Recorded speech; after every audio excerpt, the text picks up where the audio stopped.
जय हिंद। तो जैसे कि हमने आपको पिछले कक्षा में पढ़ाया था लोकतंत्र प्रतिस्पर्धा एवं संघर्ष के बारे में, तो उसका हम लोग कुछ ही कुछ एमसीक्यूज कर पाए थे, क्योंकि जल्दबाजी में हमने जो है समय के अभाव में कम ही क्वेश्चन वहां लिए हुए थे।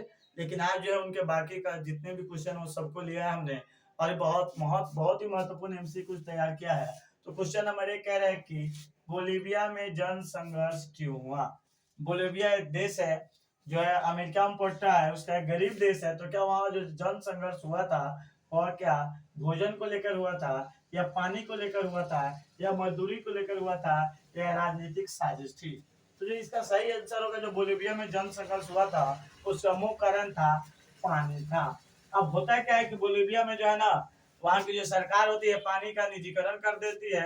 अब निजीकरण करने के बाद में उसका नुकसान होने लगता है, जो है ना, पानी की कीमतों में बेतहाशा वृद्धि होने लगती है, जिसका परिणाम क्या होता है कि बोलीविया के लोग जो है ना संघर्ष करना शुरू कर देते हैं। तो आपसे डायरेक्ट पूछा जाए कि बोलीविया में जन संघर्ष क्यों हुआ, तो आप कहिएगा पानी को लेकर के। ये बहुत ही महत्वपूर्ण क्वेश्चन है। आगे हम बात करेंगे, क्वेश्चन नंबर 2 की तरफ बढ़ेंगे कि श्रीलंका कब स्वतंत्र हुआ। क्या श्रीलंका 1948 ईस्वी में स्वतंत्र हुआ, या 1951 ईस्वी में हुआ, या 1971 ईस्वी में हुआ, या 1990 ईस्वी में हुआ। तो आप सभी जानते हैं कि श्रीलंका जो है ना 1948 ईस्वी में हुआ। भारत जो है 1947 ईस्वी में आजाद हुआ, और श्रीलंका 1948 ईस्वी में आजाद हुआ। आगे जब हम बात करेंगे 1971 ईस्वी का, तो आप सभी जानते हैं कि 1971 ईस्वी में जो है ना बांग्लादेश आजाद हुआ। 1971 ईस्वी में जो है ना बांग्लादेश जो है ना 17 दिसंबर जो है ना 1971 ईस्वी को जो है ना बांग्लादेश आजाद हुआ। अब आप जानेंगे कि बांग्लादेश को जो है ना आजाद कराने में सबसे महत्वपूर्ण भूमिका थी शेख मुजीबुर रहमान का। एक और चीज आप जान जाइए कि बांग्लादेश की जब बात चली है तो हमने आपको बताया है कि सूक्ष्म वित्तीय योजना के संबंध में जो ना बहुत ही महत्वपूर्ण जानकारी जो दिए हुए थे वो थे प्रोफेसर मोहम्मद यूनुस, जिन्होंने सूक्ष्म वित्तीय के बारे में अपने विचार जो है प्रकट किए, जिसके लिए उन्हें नोबेल पुरस्कार भी मिला। आगे जब हम क्वेश्चन नंबर 3 की तरफ पढ़ रहे हैं, तो 3 में कह रहा है कि भारत में कैसी दलीय व्यवस्था है। अब देखिए दल क्या होता है। दल दल मतलब होता है समूह, यानी जहां बहुत सारे लोग हैं। तो कह रहा है क्या एक दलीय है, एक दलीय, द्विदलीय और बहुदलीय का मतलब समझिए। एक दलीय जहां होता है ना, तो वहां सिर्फ एक ही पार्टी का चुनाव लड़ता है। एक दल में क्या होता है, अगर कहीं एक दलीय रहे तो एक ही पार्टी का चुनाव लड़ेंगे, एक ही पार्टी चुनाव में भाग लेंगे। अब हम बात करते हैं द्विदलीय की। जब बात की जाएगी तो दो ही पार्टी चुनाव में भाग लेंगे। अब यदि हम बात करेंगे बहुदलीय की, बहुत सारे दल, बहुत सारे दल, तो आप समझिए एक दलीय व्यवस्था जहां होती है, जहां पे एक ही पार्टी जो है ना चुनाव लड़ते हैं। तो जब आप जाएंगे चीन में तो वहां एक दलीय व्यवस्था है, क्योंकि वहां जो भारतीय कम्युनिस्ट पार्टी है वही पार्टी सिर्फ चुनाव लड़ती है। तो वहां क्या हो जाएगा, जहां एक पार्टी चुनाव लड़े वह एक दलीय, जहां द्विपार्टी चुनाव लड़े वहां द्विदलीय, और जहां बहुत सारी पार्टियां चुनाव लड़ती हो वहां क्या होता है बहुदलीय। तो आप बताइए क्या भारत में एक पार्टी चुनाव लड़ती है, दो पार्टी चुनाव लड़ती है, या बहुदलीय व्यवस्था है। तो भारत में जो है वह बहुदलीय व्यवस्था है। आगे जब हम क्वेश्चन नंबर 4 की तरफ बढ़ेंगे, तो क्वेश्चन नंबर 4 कह रहा है कि ब्रिटेन में गौरवपूर्ण क्रांति कब हुई। यहाँ से एक और चीज आपको समझने के लिए हम बता दें कि अगर ब्रिटेन कहे तब और इंग्लैंड कहे तब, ब्रिटेन कहे तब और इंग्लैंड कहे तब, या इसी को जो ना अंग्रेज कहे तब। यहाँ बच्चे कंफ्यूज होते हैं, कभी इंग्लैंड दिया जाता है तो कभी ब्रिटेन दिया जाता है तो कभी अंग्रेजी, कंफ्यूजन हमेशा क्रिएट रहती है। तो आप समझ जाइए कि ब्रिटेन कहे तब इंग्लैंड कहे तो वही एक ही नाम है। और जो है ब्रिटेन में गौरवपूर्ण क्रांति जो हुई थी, इंग्लैंड में जो है या ब्रिटेन में 1688 ईस्वी में हुई थी। बात कर रहे हैं 1789 ईस्वी में, तो आप सभी जानते हैं कि 1789 ईस्वी में कौन सी क्रांति हुई, तो फ्रांसीसी क्रांति हुई। एक और चीज हम आपको बतला रहे कि 1789 ईस्वी में क्या हुआ, तो 1789 ईस्वी में अमेरिकी संविधान लागू हुआ, अमेरिकी संविधान लागू हुआ, अमेरिकी संविधान लागू हुआ। तो हम बात कर रहे हैं कि 1789 ईस्वी में क्या हुआ था, फ्रांसीसी क्रांति हुई और अमेरिकी संविधान लागू हुआ। अगर 1774 ईस्वी की बात करेंगे तो आप सभी जो है ना पहले पढ़े हुए कि 1774 ईस्वी में जो है ना लुईस लावा जो है ना शासन बना था। 1774 ईस्वी में लुईस लावा जो है ना फ्रांस की गद्दी पर बैठा था। आगे जब हम क्वेश्चन नंबर 5 की तरफ बढ़ रहे हैं तो 5 नंबर का है दल बदल कानून कब पारित हुआ। पहले आप जानिए कि दल बदल कानून क्या है। दल बदल एक आपसे डायरेक्ट सवाल पूछा जाएगा कि जो दल बदल कानून है जो है यह किस पर लागू होता है। तो जब आपसे पूछा जाए कि दल बदल कानून किस पर लागू होता है तो आप कहिएगा नेताओं के ऊपर। आप क्या कहिएगा, यह जो है ना दल बदल जो है कानून जो है नेताओं के ऊपर लागू होता है। क्योंकि ऐसा होता है कि चुनाव में बहुत सारे ऐसे नेता होते हैं जो किसी अन्य पार्टी से जो टिकट ले लेते हैं और टिकट लेने के बाद में चुनाव में भागीदारी करते हैं। जब ये चुनाव जीत जाते हैं तो दूसरे पार्टी में चले जाते हैं। परिणामतः क्या होता है कि जो है ना दल बदल नियम बनाया गया ताकि जो भी ऐसे नेता कर रहे हैं तो उनपे जो है रूल लागू हो। तो ये बात पूछा जा रहा है कि कब पारित हुआ, क्या 1980 में हुआ, 1985 में हुआ, 1989 में हुआ और 2000 ईस्वी में हुआ। तो जो इसका सही आंसर होगा जो है ना 52वां संविधान संशोधन होता है। 52वां संविधान संशोधन होता है। 52वां संविधान संशोधन होता है, आप याद रखेंगे, बहुत ही महत्वपूर्ण है। 52वां संविधान संशोधन 1985 ईस्वी में होता है। लेकिन एक और मुझे संविधान संशोधन याद कर रही है कि अगर आपसे पूछा जाए कि पहले वोट देने की उम्र जो है ना 21 वर्ष थी, लेकिन 21 वर्ष से घटा करके जो है ना उम्र कर दी गई 18 साल। तो ये आपसे पूछा जाए कि किस संविधान संशोधन द्वारा जो है ना उम्र वोट देने की आयु को जो है ना 21 से घटाकर 18 वर्ष की गई। तो आप कहिएगा 61वां संविधान संशोधन। 61वां संविधान संशोधन। 61वां संविधान संशोधन था जिसमें जो है ना उम्र जो है ना 21 वर्ष से घटा करके जो है ना 18 वर्ष कर दी गई। लेकिन यही एक और आपसे महत्वपूर्ण संविधान बता दे रहे हैं, 86वां संविधान संशोधन। 86वां संविधान संशोधन की बात की जाए तो आप कहिएगा 86वां संविधान संशोधन किससे संबंधित है। तो आप कहिएगा यह जो है ना एजुकेशन से संबंधित है, यानी शिक्षा से संबंधित है। आगे जब हम क्वेश्चन नंबर 6 की तरफ बढ़ते हैं तो क्वेश्चन नंबर 6 कह रहा है कि राजनीतिक दलों की नींव सर्वप्रथम कहाँ रखी गई।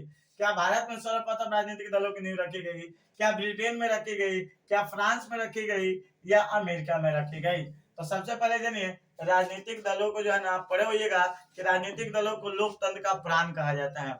अब राजनीतिक दलों को लोकतंत्र का प्राण क्यों कहा जाता है कि जिस देश में जितने ज्यादा राजनीतिक दल होंगे वहां उनकी बातों को ज्यादा सुनेंगे तो लोकतंत्र मजबूत होगा। लोकतंत्र में क्या होता है कि सभी की बातों को सुनी जाती है और उनकी समस्याओं का समाधान किया जाता है। तो जो है आपसे पूछा जाए कि किसे लोकतंत्र का प्राण कहा जाता है तो आप कहिएगा राजनीतिक दलों को लोकतंत्र का प्राण कहा जाता है। जितने ज्यादा राजनीतिक दल रहेंगे आम जनता की समस्याओं को जो है उतने सरकार स्वागत कराते रहेंगे, जिससे लोकतंत्र हमारा जो होगा मजबूत होगा। आपसे पूछा जाता है आगे जब हम बढ़ेंगे तो आप कहिएगा कि राजनीतिक दलों की नींव सर्वप्रथम कहाँ रखी गई तो आप कहिएगा ब्रिटेन में रखी गई। आगे जब हम क्वेश्चन नंबर 7 की तरफ बढ़ रहे हैं तो क्वेश्चन नंबर 7 कह रहा है कि भारतीय राष्ट्रीय कांग्रेस की स्थापना कब हुई। तो देखिए क्वेश्चन नंबर 7 कह रहे हैं कि भारतीय राष्ट्रीय कांग्रेस की स्थापना कब हुई। तो क्या भारतीय राष्ट्रीय कांग्रेस की स्थापना जो है 1876 ईस्वी में हुई, क्या 1885 ईस्वी में हुई, 1890 ईस्वी में हुई या 1900 ईस्वी में हुई। तो जब हम बात करेंगे कि भारतीय राष्ट्रीय कांग्रेस की स्थापना कब हुई तो जो है आप कहिएगा 1885 ईस्वी में हुई। और अगर यही आपसे सवाल पूछा जाए कि भारतीय राष्ट्रीय कांग्रेस की स्थापना जो है किसने की थी तो आप सभी जानते हैं कि वो हिम ने की थी। और भारतीय राष्ट्रीय कांग्रेस की जो है प्रथम बैठक की अध्यक्षता किसने की तो आप सभी जानते हैं बीएमएस चंद्र बनर्जी ने की थी। और ये किस जगह पर स्थापित किया गया था तो आप कहिएगा मुंबई में। अगर आपसे पूछा जाए कि मुंबई का वो कौन सा स्थान था जहाँ पे भारतीय राष्ट्रीय कांग्रेस की स्थापना की गई थी तो आप कहिएगा गोकुलदास तेजपाल संस्कृत कॉलेज। आप कहिएगा गोकुलदास तेजपाल संस्कृत कॉलेज। लेकिन हम आगे आपको यहीं पे जो है ना हम लोग आगे बढ़ रहे थे लेकिन थोड़ा सा आपको हम जो है यहाँ आते हैं तो 1885 आप कर लिए हैं, लेकिन कुछ और महत्वपूर्ण राजनीतिक दल है जिनके बारे में आप लिख लीजिए। आपसे पूछा जाएगा कि 1876 में किसकी स्थापना हुई तो आप कहिएगा इंडियन एसोसिएशन की। इंडियन एसोसिएशन की। इंडियन एसोसिएशन का स्थापना जो है 1876 ईस्वी में, सॉरी 1886 ईस्वी में जब हम बात करेंगे तो 1886 ईस्वी में जो है ना इसका कांग्रेस में विलय हो गया। कांग्रेस में विलय हो गया। विलय का मतलब होता है विलय हो गया। अगर आपसे पूछा जाए कि विलय का मतलब क्या होता है, तो आप कहिएगा विलय का मतलब होता है उस पार्टी में जो है ना, इस पार्टी के लोग जो है ना उसमें अपने आप को शामिल कर लिए।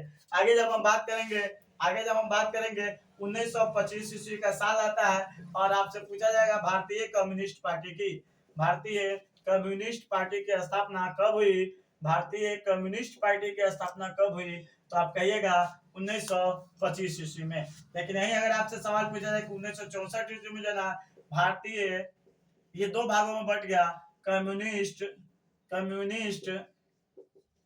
पार्टी मार्क्सवादी।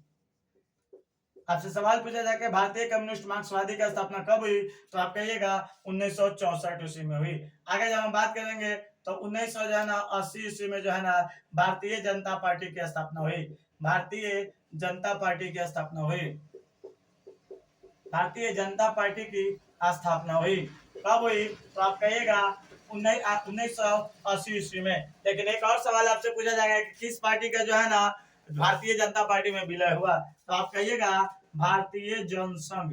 उस समय एक पार्टी हुआ करती थी जिसका नाम था भारतीय जनसंघ का विलय। भारतीय जनसंघ का विलय भारतीय जनता पार्टी में हुआ। भारतीय जनता पार्टी में हुआ।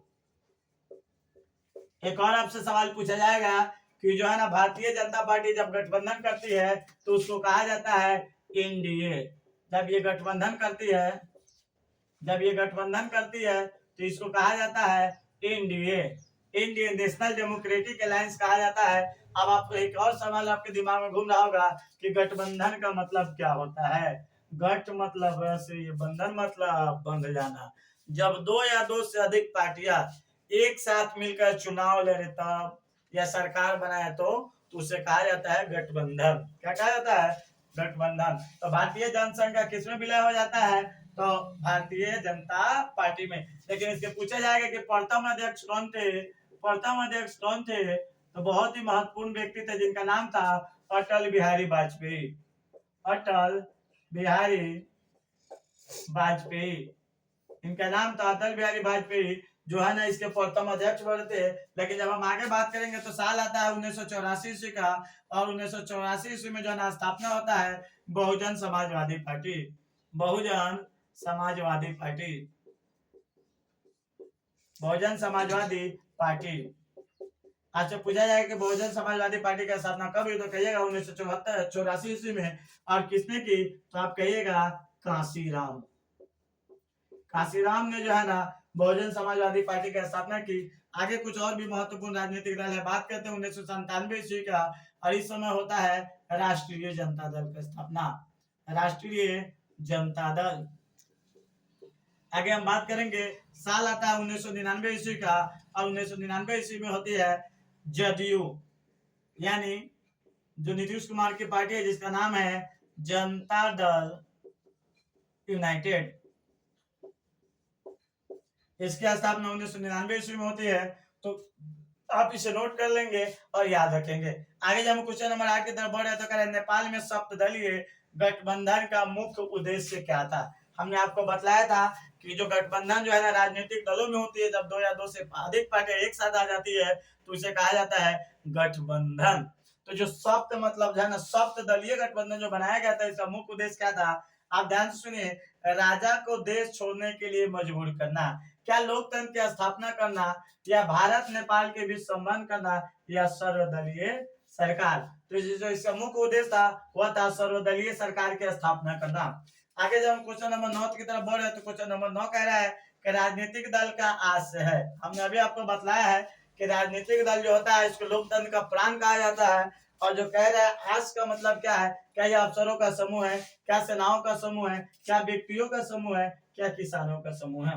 आप जानते हैं कि राजनीतिक दल होता है वह लोगों का समूह होता है जिसमें समान विचारधारा वाले लोग एक साथ मिलकर के जो है ना राजनीतिक पार्टी का निर्माण करते हैं। तो आप इसे कहेंगे यह जो है ना व्यक्तियों का समूह है। राजनीतिक दल क्या है, व्यक्तियों का समूह। अच्छा देखिए राजनीतिक दल का होना क्यों हमारे लिए महत्वपूर्ण है। राजनीतिक दल हमारी मांगों को जो है ना सरकार के समक्ष रखते हैं, और होता है क्या है कि राजनीतिक दल हमारे जनता और सरकार के बीच में कड़ी का काम करती है। राजनीतिक दल समय समय पर जो है ना सरकार की आलोचनाएं करती है और जनता को उसे रूबरू कराती है। आप कह सकते हैं कि राजनीतिक दल जो है आम लोगों को, जनता को ट्रेंड करने का काम करती है, उन्हें जागरूक करने का काम करती है। आगे जब हम बात करेंगे, अच्छा आप जाने जब राजनीतिक दल की बात चली है तो राजनीतिक दल दो तरह के होते हैं, एक क्षेत्रीय दल होते हैं, एक जो है ना राष्ट्रीय दल होते हैं। जब आपसे पूछा जाए कि क्षेत्रीय दल क्या होता है तो देखिए, क्षेत्रीय दल से अभिप्राय है कि जो है ना वैसी पार्टियां जो किसी विशेष क्षेत्र तक जो है ना निर्भर होती है, उसे क्षेत्रीय दल कहा जाता है। और राष्ट्रीय पार्टी, राष्ट्रीय जो दल होते हैं वो पूरे देश के अंतर्गत होती है, तो उन्हें राष्ट्रीय पार्टी जो है ना ये राष्ट्रीय दल कहा जाता है। इसके लिए जो है ना मान्यता प्राप्त लेना पड़ता है, क्योंकि जब आपकी वोटों की काउंटिंग होती है, वोट के अकॉर्डिंग जो है तय किया जाता है कि यानी 6% से अधिक जो वोट है उनको जो है ना, जहाँ 4 राज्यों से अधिक है तब उन्हें जाकर के ना राष्ट्रीय जो पार्टी का दर्जा मिलती है। इसका कुछ क्राइटेरिया है, उस क्राइटेरिया को फुल करना पड़ता है। आगे जब हम क्वेश्चन नंबर 10 की तरफ बढ़ेंगे, और ये आज का ये अंतिम क्वेश्चन होगा। क्वेश्चन नंबर 10 कह रहा है कि गठबंधन की सरकार बनाने की संभावना किस प्रकार की दलीय व्यवस्था में रहती है। तो अभी देखिए, जब गठबंधन की सरकार बनाने की संभावना किस प्रकार की, तो हमने बताया कि जब 2 या 2 से अधिक पार्टी एक साथ मिलती है तो जो है किसका निर्माण होता है, गठबंधन का निर्माण होता है। तो एक दलीय तो हो नहीं सकती है, द्विदलीय भी नहीं हो सकता है। इसका जो सही आंसर होगा वह होगा बहुदलीय। आज जब हम आप लोग का क्लास इतने भी ओवर करते हैं, तब तक आप लोग देखते रहिए वीडियो को, ढेर सारा प्यार देते रहिए। जय हिंद, जय भारत।